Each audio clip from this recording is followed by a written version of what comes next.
et messieurs, bonsoir et bienvenue à Chemin Critique. Deux informations importantes à l'entame de cette émission. Vous avez tous suivi aujourd'hui en Europe, le Parlement européen a décidé presque à l'unanimité, à 443 voix sur des votants de 495 voix.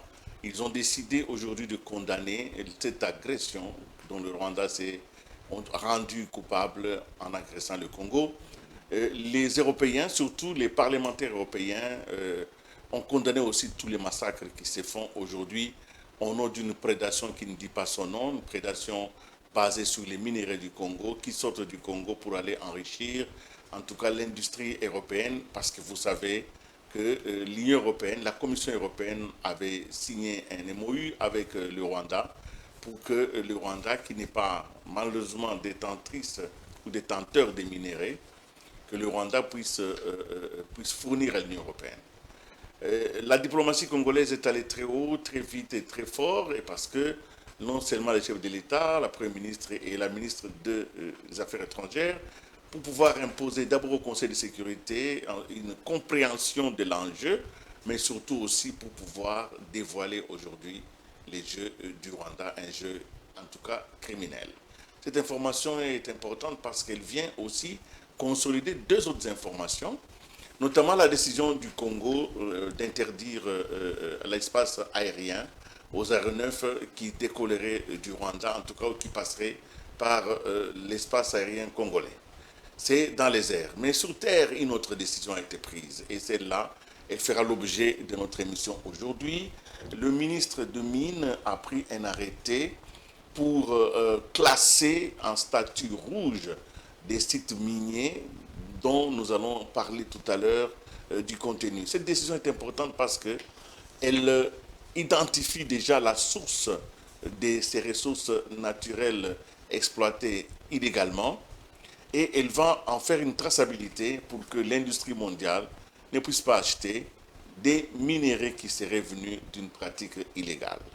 C'est une décision extrêmement importante, elle est historique parce qu'elle va constituer un tournant dans le combat que le Congo fait pour reconstituer son intégrité territoriale. Je ne suis donc pas expert en la matière, j'ai donc fait recours à quelqu'un qui est non seulement à l'intérieur du système minier de notre pays, mais qui est aussi très proche de la décision. J'ai invité M. Marcelin Paloukou. Bonsoir. Bonsoir, M. Kalingay. Merci d'avoir accepté, en tout cas, on vous a fait pression pour venir à cette émission. L'actualité obligeait que vous puissiez intervenir aujourd'hui. L'arrêté a été signé hier le 12, donc nous sommes le 13. Et avec tout ce que je viens de dire, c'est qu'il était important que l'on comprenne. Alors, vous êtes directeur de cabinet adjoint du ministre des Mines. Oui. Et vous êtes quelqu'un qui est quand même connu parce que vous avez exercé dans les privés, vous avez la gestion quotidienne, vous avez été DG de RTL, vous avez été DG de Guinness Côte d'Ivoire, vous avez été directeur général Ecobank régional. Vous êtes donc un cadre, en tout cas parmi les meilleurs que le Congo ait fourni à notre pays et surtout à l'Afrique. Aujourd'hui, vous êtes à côté du ministre des Mines pour pouvoir asseoir une gouvernance basée sur les résultats. La décision a été prise, c'est l'arrêté numéro 00031 qui a été signé par le ministre qui portait classement au statut rouge de certains sites miniers du territoire de Massissi dans la province du Nord Kivu et du territoire de Calais dans la province du Sud Kivu. La première question que je vous pose, peut-être qui va nous permettre de comprendre, d'abord c'est quoi un site rouge? C'est quoi les statuts des sites rouges et quelle est la procédure qui a été respectée par le ministère, je suppose, pour arriver à classer des sites rouges? Alors, encore une fois, je voudrais d'abord vous remercier pour votre invitation. C'est vrai que je ne me suis pas fait prier, je dirais juste que ça a été un peu rapide, donc là je viens tout droit du bureau donc, pour répondre, donc vous voyez que oui. Je pense que c'est juste par respect un peu pour le peuple congolais. Je sais que pour le moment, l'actualité est dominée par la situation dramatique que le pays vit avec ce qui se passe à l'Est et que les gens sont, disons, à l'affût des informations qui peuvent les aider à comprendre ce qui est en train de se passer. Et merci aussi pour les mots aimables sur ma modeste personne. Alors, pour aller droit au but, je dirais oui, le ministre a signé un arrêté.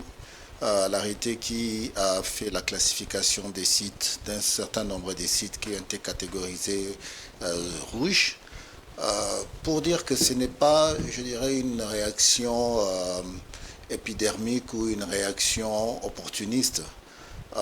Depuis le début, disons, de la présence de son Excellence Kizito Pakabomba, le ministre des Mines, il avait mis, disons, dans ses priorités la diversification dans le secteur minier, mais un des axes de la diversification était porté aussi sur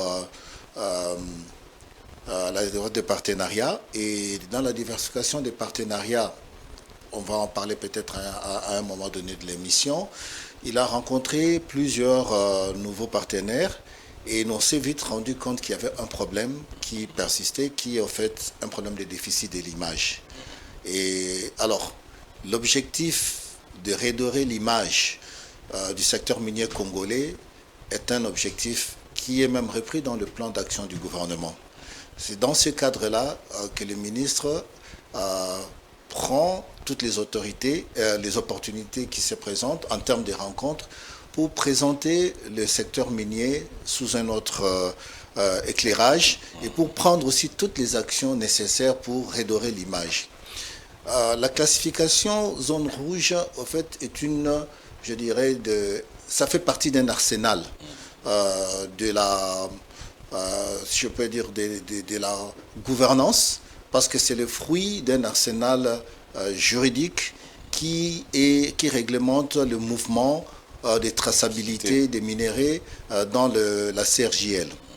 Alors, c'est un résultat d'une conjonction de travail fait d'abord par l'OCDE, qui regroupe essentiellement les pays occidentaux, qui sont plutôt les acheteurs dans les cas d'espèces de ces minéraux, et qui ont travaillé avec les pays des Grands Lacs, y compris avec la République démocratique du Congo, et ils ont pondu, si je peux dire, ce qu'ils ont appelé un guide. C'est un guide qui reprend des pratiques qui permet, disons, de mettre sur le marché des minéraux propres, qui permettent à leur pays de les vendre sans courir les risques de réputation. Vous savez, aujourd'hui, la gouvernance est devenue un élément très important dans le commerce international. Les épisodes de minéraux de sang sont encore dans la mémoire. Oui. Alors, tous les pays essayent de s'entourer, de mettre en place des dispositifs qui leur permettent de s'assurer que les minéraux qu'ils reçoivent sont des minéraux propres, ne sont pas, disons, impliqués par des pratiques de violation des droits de l'homme, du travail des enfants, du travail forcé, du travail où on implique les personnes des groupes armés. Et voilà. Et dans cette catégorisation, particulièrement pour les zones rouges, il y a la présence des hommes en armes, de forces non étatiques qui sont mentionnés. Donc, au-delà des autres abus, du travail des enfants, du travail forcé, d'abus de droits de l'homme, il y a l'élément hommes armés non étatiques. Alors, vous voyez, donc, les groupes tout de suite, armés. On se retrouve dans ces scénarios-là. Donc, voilà. Donc, et quand ces zones-là, finalement, ce n'est pas seulement le nombre d'armées, mais quand c'est une armée étrangère, ça devient encore plus grave. Bon, en tout cas, si je dois me limiter à la définition des termes, en tout cas, ces sites-là ont rempli les cases pour être considérés comme sites rouges. Alors, comment vous avez procédé? Le ministre parce que normalement, on doit déployer des équipes naudites sur le terrain qui vont visiter ces sites, qui vont relever les faits et les remonter jusqu'à ce qu'on soit, je dirais, confronté. On a des évidences pour pouvoir passer à la qualification des sites. Mais comme je vous ai dit, dans les cas d'espèces, nous savons que les sites dont nous parlons, si nous parlons de Rubaya, ne sont plus sous le contrôle du gouvernement. Et nous savons qu'ils sont plutôt dans des zones occupées par la rébellion. Donc il est clair que nous avons dans ces sites-là la présence des hommes en armes qui sont non étatiques. Donc pour cela, nous n'avons pas besoin de déployer un audit. Donc nous pouvons déjà par ça, parce qu'il y a des déclarations qui sont faites, il y a des images, il y a des vidéos, il y a des rapports, et il y a des officiels. Vous avez parlé des réunions au niveau du Parlement européen, des réunions au niveau des Nations Unies. Nul donc ne peut prétendre ne pas savoir ce qui se passe dans ces zones-là. Donc aujourd'hui, le ministre donc, a eu, sur le plan légal, il est effectivement conforté de pouvoir les qualifier, les catégoriser dans les zones rouges. Alors quelle est la conséquence de cela? Oui. Je suis sûr que ça a été le plus important. La conséquence, c'est je dirais, effectivement, nous voulons permettre aux acheteurs de minerais de pouvoir acheter en sachant exactement ce qu'ils sont en train d'acheter. Donc la République démocratique du Congo, qui hier exportait des minerais qui sont localisés dans ces zones, qui aujourd'hui n'a pas le moyen de les exporter, va devoir communiquer aux différentes organisations d'acheteurs que ces minerais désormais ne viennent plus de notre stock, si je peux m'exprimer ainsi, et qu'il est possible que ces minerais se retrouvent dans les circuits internationaux, mais ne viendraient plus de notre stock. Et nous avons aussi catégorisé ces sites-là comme étant rouges. Ça va obliger les acheteurs à mener ce qu'on appelle les diligences pour pouvoir vérifier les minerais qu'ils vont acheter et probablement ou éventuellement, ce que nous espérons, de pouvoir identifier les minerais qui viendraient de À chez ce nous. stade de notre discussion, une question m'est tarine avec l'esprit. Nous savons que, dans les cas d'espèce, l'Union européenne a signé un MOU, une entente avec le Rwanda pour que le Rwanda lui fournisse des produits, mais sachant que le Rwanda n'a pas ces produits sur son sol. Alors, le fait de classifier ces sites-là des sites rouges, est-ce que ça peut influencer l'Union européenne, qui déjà à l'origine a le péché originel, sachant déjà que ces minéraux-là qu'elle achète depuis quelques mois, quelques années, ne viennent pas du Rwanda, mais viendraient plutôt du pillage par rapport au Congo. Est-ce que cette décision du gouvernement pourrait avoir un impact? Bon, moi, ce que je dis, c'est que d'abord, la première motivation pour nous était de dire, nous savons que nos minéraux, nous ne pourrons plus les exporter à partir de notre stock.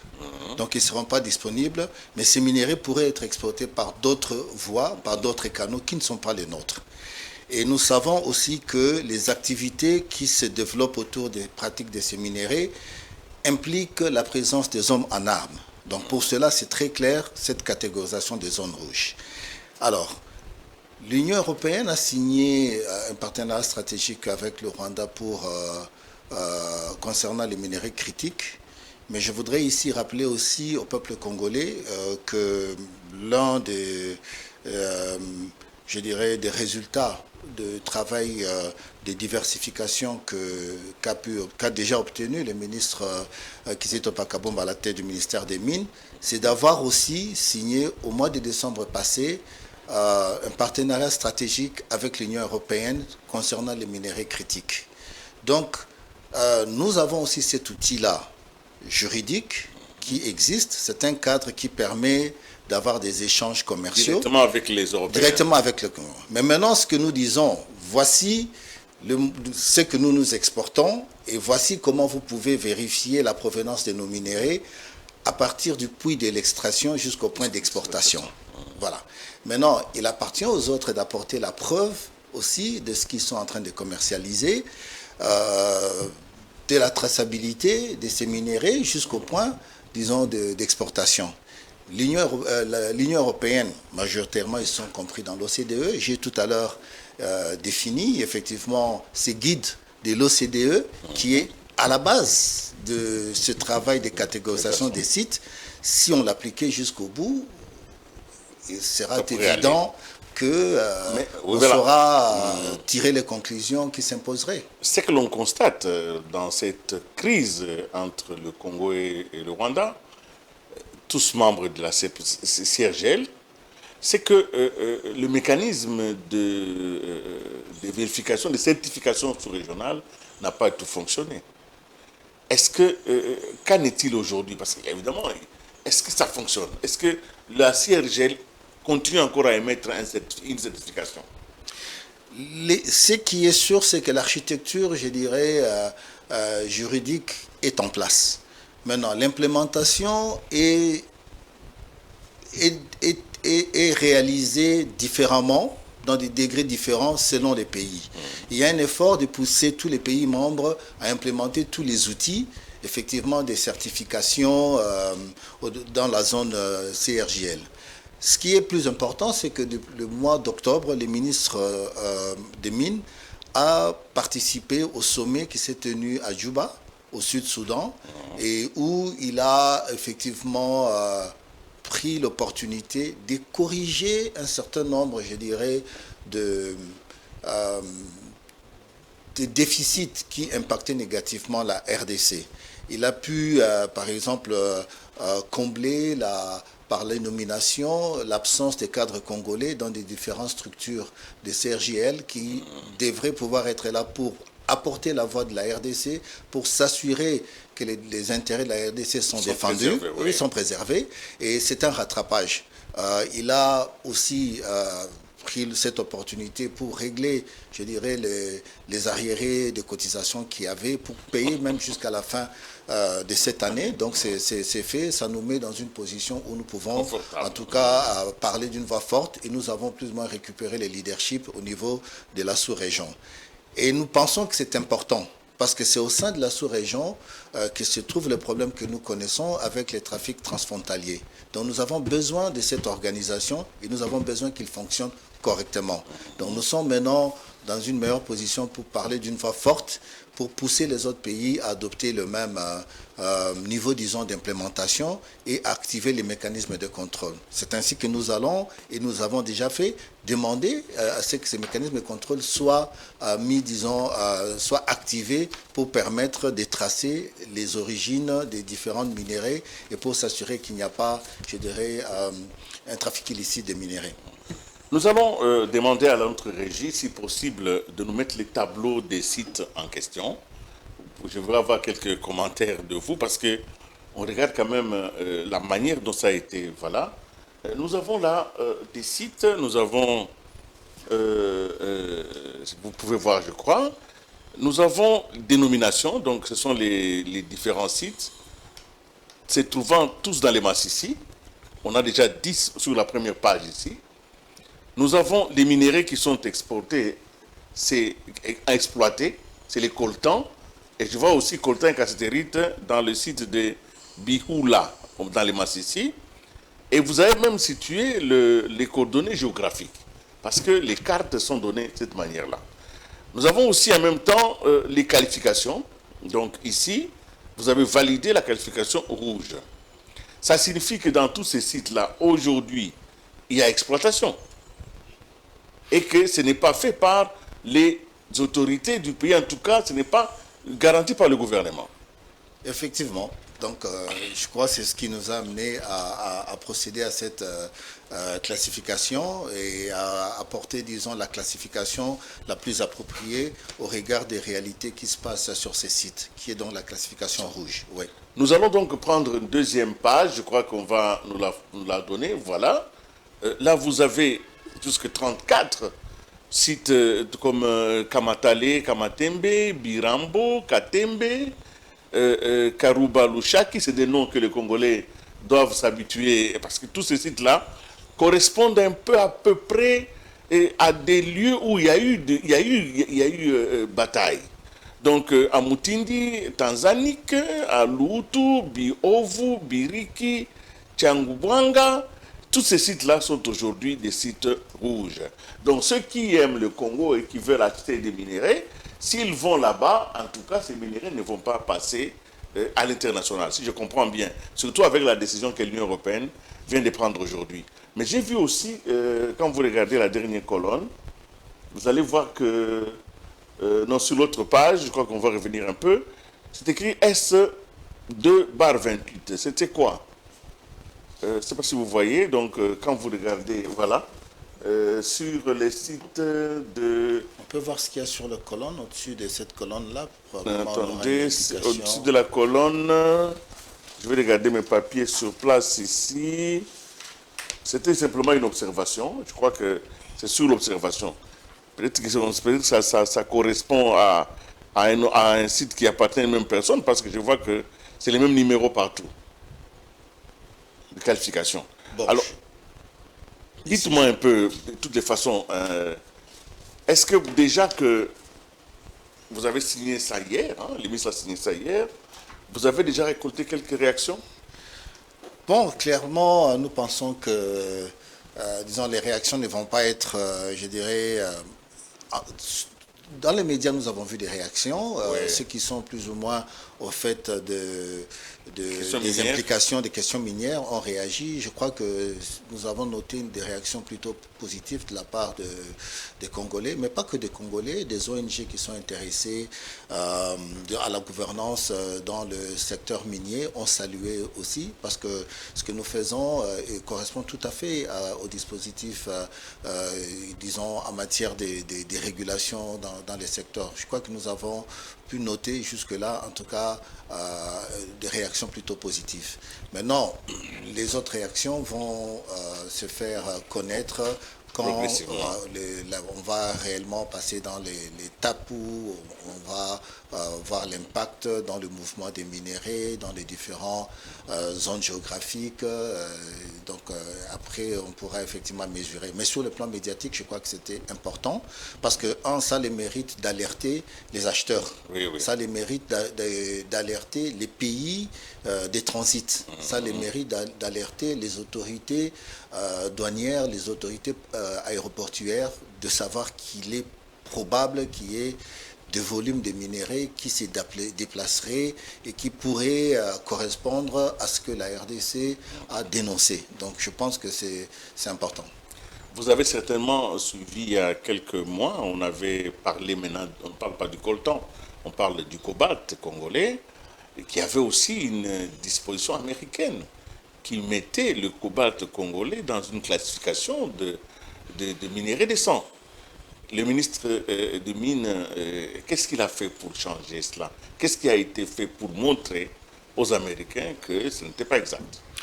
Oui, encore une fois, comme j'ai dit tout à l'heure, nous souffrons un peu d'un déficit d'image, d'une perception négative. Il y a eu beaucoup de travail, du bon travail qui a été fait dans l'effort de pouvoir, je dirais, gérer les sites artisanaux, s'assurer de bonnes pratiques au sein de ces sites. Il y a une institution qui s'appelle EGC, une entreprise EGC, qui gère les sites artisanaux et qui aide à veiller à ce qu'il y ait l'observation de bonnes pratiques autour de ces sites. Donc tout ce travail ne semblait pas avoir été pris en considération lors de ce rapport. Nous avons pris langue avec, entre autres, l'Institut du Cobalt, entre autres des officiels américains, l'USAID, pour faire valoir, je dirais, le travail qui a été abattu, et souvent même en collaboration avec ces mêmes organismes. Ils ont déploré effectivement une tendance à la globalisation, à la généralisation, qui a été plutôt, disons, négatif pour nous, et ils ont promis, disons, des corrections pour les prochaines publications. Mais au même moment, je voudrais dire, dans des zones de guerre, il est quasi sûr que les pratiques en termes d'abus des droits de l'homme, en termes de travail forcé, seront présents. Et c'est pourquoi il était important pour nous de les signaler avant pour que ces statistiques ne viennent pas assombrir le reste du pays. Nous les disons avant, nous disons qu'il y a des risques, nous reconnaissons qu'il y a dans ces endroits-là des pratiques qui violent les règles de bonne gouvernance et tout le monde est averti. Au moment venu, nous savons que nous devrions déclasser ces sites-là je dirais, du total des sites de la RDC qui pourraient être évalués pour pouvoir, disons, qualifier la qualité du travail qui s'y fait. En tout cas, d'une certaine manière, on voit que le ministre des Mines met en place une approche particulière. Et nous étions, je crois, avec vous à Indaba récemment, où il est revenu sur un mot-clé. Je crois que c'est le mot que l'on voudrait le voir développer davantage, mais je vois que ça s'applique même dans cette décision. C'est le mot diversification. le ministre parle de diversification des partenariats, par exemple. Il parle de diversification des produits, hein, parce que là, il parle de produits, il parle même dans la méthode, même dans les applications de ce qui vient des mines. Alors, je voudrais, comme on ne l'a pas, vous êtes là, que vous puissiez nous expliquer un tout petit peu comment se tiennent les différents éléments qu'il met sous le vocable diversification. La diversification, c'est une stratégie du ministre, Son Excellence Kizito Pakabomba. Et après, dès qu'il a pris fonction, la première chose qu'il a faite, naturellement, c'était une itinérance. Il a visité jusque-là plus ou moins 10 provinces. Il a rencontré tous les opérateurs importants. Il a visité des zones même artisanales. À l'international, il a visité tous les partenaires importants, il a visité les partenaires potentiels. Effectivement, il était armé avec, je dirais, un diagnostic très profond de la situation. Alors, il a mis en place cette stratégie pour adresser les mots un peu, disons, du secteur minier. Première diversification portant sur les produits. On a constaté que notre secteur minier s'appuyait essentiellement sur deux produits. Donc on a le cobalt, le cuivre et puis l'or. Mais alors que le pays est doté de plusieurs autres produits. Voilà. Le danger de s'appuyer sur ces produits-là, c'est que dès qu'un produit se porte mal, surtout ce sont des produits qui sont consommés à l'international, l'impact négatif est ressenti immédiatement sur le budget national. Absolument. Le cobalt, quand il a pris les fonctions, quand on a commencé ce budget, il s'est vendu à 90 000 $ la tonne. Aujourd'hui, on est à 19 000 $ la tonne. Vous pouvez imaginer l'impact. C'est terrible. C'est terrible. Même pas une chute, c'est une escalade. Voilà. Donc, alors, vous comprenez l'impact que ça peut avoir. Donc, c'est ainsi qu'il a, avec le FOMIN, qui dépend du ministère des Mines, pris la résolution de donner de l'argent, de donner du budget à la Société nationale géologique pour pouvoir faire de l'exploration et découvrir d'autres minéraux. Oui, comme ça, on peut balancer ce que nous, les banquiers, parce que je suis banquier, qu'on appelle la concentration des risques. Au lieu d'avoir des risques sur notre produit, on peut les partager sur plusieurs produits et ça va réduire l'impact. Mais ça permet aussi de maximiser l'impact en touchant les autres produits qu'on ne touchait pas encore. Dans l'entretemps, il a investi aussi dans la dernière technologie, dans une des entreprises qui dépend aussi des mines, le CEC, par des laboratoires ultramodernes qui permettent aujourd'hui de capter le sous-produit qu'ailleurs on ne captait pas. Parce que nos produits sont exportés en étant faiblement transformés. Ce qui fait qu'il atterrit d'abord dans des raffineries à l'extérieur. Avec des produits accompagnés. Là où, oui, dans le cobalt, on arrive à trouver qu'il y a des germanium, alors que quand on exporte, nous on déclare que le cobalt ou que le cuivre, alors qu'on ne facture pas les autres sous-produits. Maintenant, nous sommes équipés pour pouvoir capter les sous-produits qui se retrouveraient dans les minéraux principaux. Donc ça permet d'avoir aussi d'autres produits et d'autres revenus et d'autres redevances. Donc c'est aussi générateur de revenus. Mais ce qui est intéressant dans le contexte d'aujourd'hui, c'est la diversification dans les zones où se passent les activités minières. Jusque-là, c'était à l'est et au sud, et principalement. Vous vous rendez compte que quand l'est est perturbé, comme aujourd'hui d'ailleurs, c'est comme si on est amputé. Et voilà, on s'appuie, on ne dépend que d'un seul pied, et c'est très handicapant pour la République. C'est ainsi que les explorations sont faites. On a fini dans ce qu'on a appelé le bloc Kasaï 1, Kasaï 2, et puis il y a prévu maintenant l'Équateur, et puis il y a même déjà aussi le Congo central qui est prévu. Donc vous comprenez que si on arrive à diversifier les activités minières dans les différentes zones, ça permet encore une fois de mitiger un peu l'impact négatif, disons, quand une zone ou une région est effectivement confrontée à des difficultés, comme malheureusement c'est le cas aujourd'hui. Donc il y a aussi cette diversification, même sur le route d'approvisionnement. Jusque-là, principalement, les évacuations se faisaient de Lualaba jusqu'à Durban. C'était cet axe-là, Zambie, Zimbabwe, l'Afrique du Sud. Maintenant, il y a le corridor Lobito, mais bientôt, il est en train de réfléchir comment disons, se focaliser avec le ministère de Transport et les ministères de l'aménagement du territoire, de privilégier la voie nationale. Oui, parce qu'encore une fois, on se rend compte que si on a des difficultés, malheureusement, il y en a eu à un moment donné avec la Zambie, ça bloquait toutes les exportations. Et Lobito, on passe par l'Angola, mais l'histoire nous dit que voilà, tout n'est pas toujours fait de fleuve tranquille.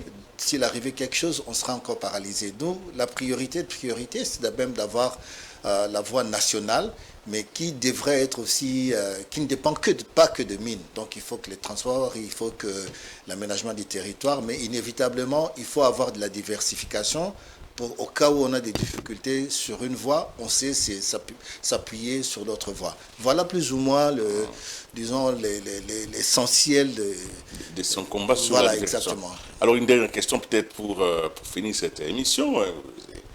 Le commun des mortels, et d'ailleurs ce n'est même pas le commun des mortels, même les autorités à un moment donné ont regretté que le secteur minier, tout en contribuant au budget national, mais ne contribuait pas de manière efficiente, il ne donne pas ce qu'il doit donner. Comme si ce que l'on tire des mines n'est pas forcément ce que l'on devait tirer. Et que d'une manière ou d'une autre, chaque ministre qui arrive a l'obligation d'élever les niveaux de perception du secteur. Est-ce que le ministre y pense et comment il compte opérer pour tirer des mines plus que ce que les mines donnent aujourd'hui? Alors, pour pouvoir maximiser les recettes tirées du secteur, d'abord en élargissant le produit, ça permet d'avoir des revenus additionnels. Qu'on n'avait pas hier.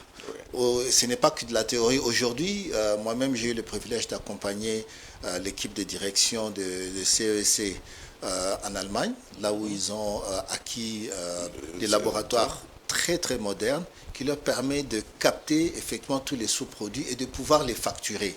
Ça va permettre de maximiser les recettes en termes de redevances, en termes de produits hier qui nous échappaient.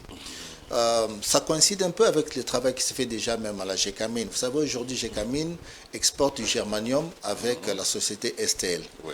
Mais il les tire des remblais. Donc hier, c'était considéré comme des déchets. Mais aujourd'hui, c'est de la matière première. Parce que hier, il fallait amener ça au Boken, Unicom, pour pouvoir une raffinerie, beaucoup plus de pour. Voilà, aujourd'hui, la Gécamine s'est équipée, arrive à avoir un certain niveau de transformation. Ce n'est pas encore suffisant. Ils sont en train de travailler pour aller plus loin, pour pouvoir transformer et tirer. Le ministre pousse là-dessus. Le ministre a soutenu les Kiko, qui là on est en train de parler du zinc. Oui. Et dans ces négociations, ce qui est différent, c'est que les parts du gouvernement congolais n'est pas de 10%. Non, on est en train de parler de 38% et qui vont passer à 80% d'ici 10 ans. Le ministre a financé avec le fonds FOMIN l'ancien Primera Gold, qui est aujourd'hui DRC Gold Trading. Nous sommes par FOMIN actionnaire. Ça a permis très vite de capter une grande partie d'or. À Kalemi, en un mois, ils ont eu 100 kilos d'or. À Bouta, en un mois, ils ont eu 200 kilos d'or. On est presque à 1000 kilos d'or. Alors, vous voyez déjà, en termes de revenus, c'est énorme. Donc, multiplier les 1000 par 92 000 $. On voit ce que ça donne. Donc, effectivement, donc on a, là où il croit, il mobilise l'argent du commune pour pouvoir, et on le voit. Mais au même moment, ce qui est intéressant, c'est que ça permet aussi de combattre le trafic. Parce que cet or qu'aujourd'hui, qu'on achète à Bouta, hier qu'il achetait. Cet or qu'on retrouve, hier que ça passait par devant. Mais en tirant trop sur FOMIN, on risque de ne plus avoir rien pour les générations futures. Il n'y a pas que FOMIN, c'est pourquoi je parlais de la méthode, disons, des négociations. Les négociations qu'il y a eu sur Kiko, sur STL, il est dans un, je dirais, schéma où le gouvernement congolais devrait, les parts qui devraient revenir au gouvernement congolais devraient avoisiner au moins les 30-40%. C'est pourquoi il met de l'argent dans l'exploration. C'est pour nous permettre de ne plus donner des concessions sans savoir ce qu'il y a dedans, mais d'y aller en ayant déjà les études, et nous savons les minéraux qui sont, ce qui fait qu'on est en mesure de mieux négocier et d'avoir de meilleures parts. Donc c'est des investissements stratégiques, mais qui doivent qui rapportent aussi, donc qui sont, je disais, rentables. Monsieur Paloukou, nous arrivons à la fin de cette émission. Quelle sera la suite après avoir classifié les sites en sites rouges? La suite, c'est quoi? Y a-t-il quelque chose bien? Ça s'arrête là, c'est définitif, ou bien il y a d'autres actions qui sont envisageables? Bon, il y a un travail de mobilisation qui doit continuer. Ce travail s'est fait d'une manière très excellente par le ministère des Affaires étrangères, on le voit, par la diplomatie. Mais la diplomatie a plusieurs facettes. Il y a la diplomatie de l'environnement, mais il y a la diplomatie minière. Nous avons signé avec... parce que nous devons aussi proposer des alternatives à nos partenaires. C'est ce qu'il faut aussi comprendre. Il ne suffit pas juste de dire ne faites pas ça, ne faites pas ça. Mais dans l'entretemps, voilà ce que nous nous proposons. C'est ainsi que nous avons signé ce partenariat avec l'Union européenne. Nous avons au moins 13 projets qui sont en cours. Dans ces projets, il y a des investissements en infrastructure pour financer l'énergie, pour financer... Donc, au lieu de financer, d'aller au Rwanda, venez carrément directement. Voilà. Nous avons été au Riyad, là où on appelle un forum pour les minéraux du futur, avec l'Arabie Saoudite, les Qatar. C'est des nouveaux, je dirais, partenaires, c'est des nouveaux axes où nous avons réussi à tirer au moins des investissements sur 3 secteurs, énergie, infrastructure garantie par les mines. Et nous avons ouvert aussi, maintenant avec le Japon, peut-être c'est une information que je vous donne, à Luozi, où nous allons bientôt lancer les manganèses par un groupe japonais qui est un géant. En Afrique du Sud, déjà, ils sont présents. Donc voilà, là, par exemple, ça match exactement la stratégie des ministres. C'est un partenaire japonais, c'est une province Congo centrale, c'est un produit manganèse. Donc là, voilà, la diversification a réussi. Exactement. Donc c'est pas que de la théorie, donc c'est réellement... Nous sommes bien dans la pratique et nous le voyons très bien. Merci beaucoup d'avoir été avec nous, surtout d'avoir donné toutes ces explications, parce qu'aujourd'hui, l'opinion est un peu plus informée sur la décision qui a été prise de classifier certains sites miniers, sites rouges, et nous comprenons bel et bien que c'est une action décisive, une action, je peux même dire, c'est une action de guerre, parce que quand on est en guerre, on utilise tous les moyens, et tous les moyens sont bons pour que les pays puissent retrouver son intégrité territoriale, mais surtout sa dignité. Merci donc d'avoir été avec nous. C'est donc la fin de cette émission Chemin Critique. Nous vous promettons que la semaine prochaine, nous diffuserons en intégralité la conférence de presse du ministre Kizito, celle qu'il a tenue à Indaba devant des investisseurs, mais surtout aussi celle qu'il a tenue au jour du BRICFest Congo. Nous allons donc rester avec Géopolis ici ce soir pour suivre d'autres émissions, mais demain, vous reviendrez sûrement sur une autre émission Chemin Critique. D'ici là, portez-vous bien, au revoir.